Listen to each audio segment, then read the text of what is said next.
Salut tout le monde, je vais même pas vous demander si ça va, vu que je sais très bien que tout le monde va bien. Victoire du Paris Saint-Germain 3-0 face au Real Madrid.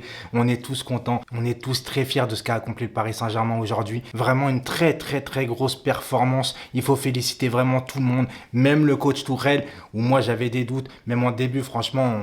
Voilà, on va pas se le cacher. Je pense qu'il y en a beaucoup comme moi qui se sont demandé pourquoi il a mis Kimpembe alors qu'il jouait jamais. Mais il a eu raison. Il a mis Marquinhos au milieu de terrain. Il a eu raison. Tout le monde a fait un gros match, à part peut-être un mec. Mais bon, je vais le zapper parce que j'ai pas envie de mettre de flop ce soir. Et on va débattre de quelque chose de très important parce qu'il y a beaucoup de choses à dire. Et j'attends vos commentaires là-dessus sur le débat parce que franchement, à mon avis, il va y avoir du débat, mais je pense que c'est justifié. À tout de suite.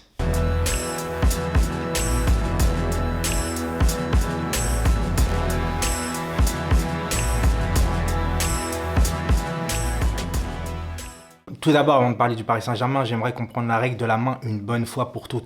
Parce que dans les 2 premières minutes, je vais aller tout de suite dedans là. Dans les 2 premières minutes, tu as une main dans la surface du Real Madrid qui est pas naturelle. Donc normalement, tu dois siffler penalty. Et juste derrière, tu as Gay qui récupère le ballon correctement et Icardi se retrouve face au but.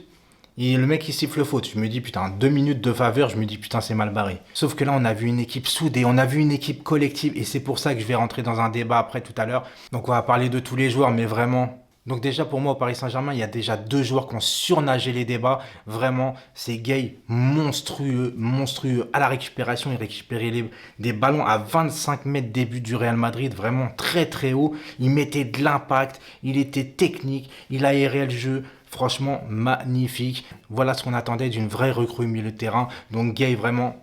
Chapeau. Et Di Maria, voilà, Di Maria doublé encore une fois, l'homme des grands matchs. Je l'avais dit que l'année dernière, Di Maria avait porté le Paris Saint-Germain. C'était la première fois que l'année dernière, je l'avais félicité parce qu'il avait fait une saison entière. Et j'avais dit que si Di Maria continuait comme la saison dernière, il allait faire très mal en Ligue des Champions. Et ben ça commence bien pour lui, donc chapeau. Il aurait pu même mettre un triplé face à Courtois quand il s'est retrouvé tout seul. Il a mis un piqué un peu en dilettante, parce que d'habitude en plus les piqués c'est son dada. Donc voilà, mais il n'y a rien à dire franchement. Di Maria est aussi dans le coup pour le troisième but, et le troisième but, que dire les amis franchement, vous vous rendez compte, Meunier qui passe à Bernat il pourrait marquer, mais non, le mec il a fait un but à la FIFA, il l'a remis en mode humiliation, et Meunier bah voilà, parfait.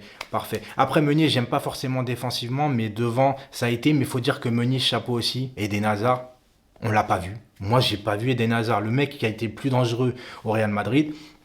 C'est Gareth Bale les amis, je sais pas si vous êtes d'accord avec moi, mais Gareth Bale franchement, il a fait une bonne partie, il a même mis un super but, je vais pas dire que c'est dommage, parce que tant mieux pour nous, mais franchement, il n'aurait pas touché le ballon de la main, il a réussi son lob, l'enchaînement, il était magnifique quand même. Donc franchement, Gareth Bale, ça reste un super joueur, c'est dommage qu'il est autant blessé. J'ai parlé aussi de Tourelle, moi je suis le premier à le critiquer à chaque fois et tout, moi je suis pas fait pour être entraîneur les mecs, franchement je vous le dis, voilà, moi je donne des analyses, des fois je me trompe, c'est le jeu hein, aussi, on parle en avance, donc forcément des fois on se trompe. Après Tourelle, moi franchement quand j'ai vu Kimpembe dans l'axe, je vous le dis, franchement, je lui dis mais... Qu'est-ce qu'il fait? Moi, ça m'a inquiété, franchement. Après, je me dis, bon, Marquinhos au milieu, ça peut se comprendre parce que Herrera, il revient de blessure et puis c'est un mec qui se blesse souvent. Donc, Marquinhos, ça pouvait être un peu logique. Mais Kimpembe, je me dis, pourquoi il fait ça? J'avais peur, il faisait souvent jouer Diallo. Et là, Kimpembe, il a jamais joué et puis il le faisait jouer. Résultat des courses, ça fait un peu comme le Barça hein, face à Messi. Kimpembe s'est imposé, il a été solide défensivement, donc parfait encore une fois, donc bravo à Tuchel, même si je suis pas fan de cet entraîneur, vous voyez encore une fois que moi j'aime me tromper parce que quand je me trompe, ça se passe bien, donc voilà. Maintenant on va rentrer dans le débat les amis, parce que ce soir on a vu un Paris Saint-Germain qui jouait très collectivement, on avait une équipe équilibrée. Maintenant, je vais pas rentrer dans le débat, même si je peux, hein, là, parce que ceux qui m'ont dit ouais vous allez voir flou face au Real parce que vous n'avez pas Neymar, sans Neymar vous êtes rien. Voilà, mais Neymar, c'est un joueur extraordinaire, les gens.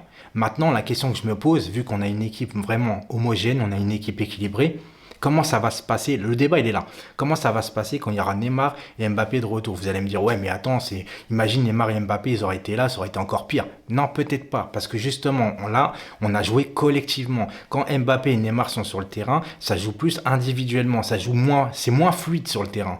Et c'est là pour moi le débat qui commence. Sarabia, pour moi, je le mets un peu dans le flop. Voilà, je vous le dis, j'aime bien ce mec, mais je trouve qu'il a vraiment été en dedans dans ce match. Ouais, je l'ai pas trouvé bon. Voilà, après ça c'est mon avis. Donc à la rigueur, tu mets Mbappé à la place de Sarabia plus tard. Mais Neymar, tu le mets où? Je vous le dis, Neymar, c'est un joueur extraordinaire. Il peut prendre la place de tout le monde.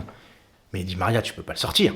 On est d'accord, Di Maria, tu peux pas le sortir. Donc ça veut dire quoi? Icardi, j'allais oublier aussi. Icardi, dos au but, magnifique prestation, les gens. Franchement, il est en méforme encore une fois et tout. Le mec, il arrive toujours à protéger son ballon face à Varane en plus. Varane, c'est une armoire, hein. Mais voilà, Icardi, il est plus petit, mais il se laisse pas avoir, il se laisse pas faire et il est costaud.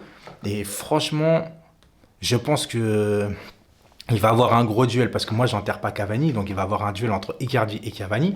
Mais forcément, le quid c'est quoi? C'est Mbappé à droite et à gauche. Alors comment on fait? Bah je vais vous donner ma solution et vous allez me dire en commentaire. C'est là que j'attends de vos réactions surtout. À droite, Mbappé. À gauche, Neymar. Au milieu de terrain, vous mettez Verratti, Gay et Di Maria dans l'entrejeu. Voilà. Di Maria dans l'entrejeu comme il était super fort au Real Madrid. Donc vous avez un milieu de terrain, je me répète encore une fois. Verratti, Gay, Di Maria. À gauche, Neymar. À droite, Mbappé. Et dans l'axe, c'est soit Icardi ou Cavani. Voilà, pour moi, c'est la vraie seule solution pour pouvoir avoir encore une fois une équipe homogène. Di Maria, justement, il pourra mener le jeu. Neymar, justement, il sera là pour percuter à gauche. Mbappé, c'est exactement la même chose. Et Icardi ou Cavani pour la finition. Voilà, c'est vraiment la seule solution que je donne à cette équipe. Et tu peux pas sortir Di Maria de cette équipe. C'est pas possible.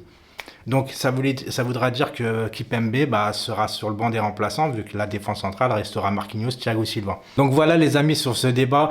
Je vais me répéter encore sur le match quand même, mais qu'est-ce que j'ai kiffé franchement. La première mi-temps, elle était tellement mais de haut niveau vraiment, de la puissance, de la maîtrise.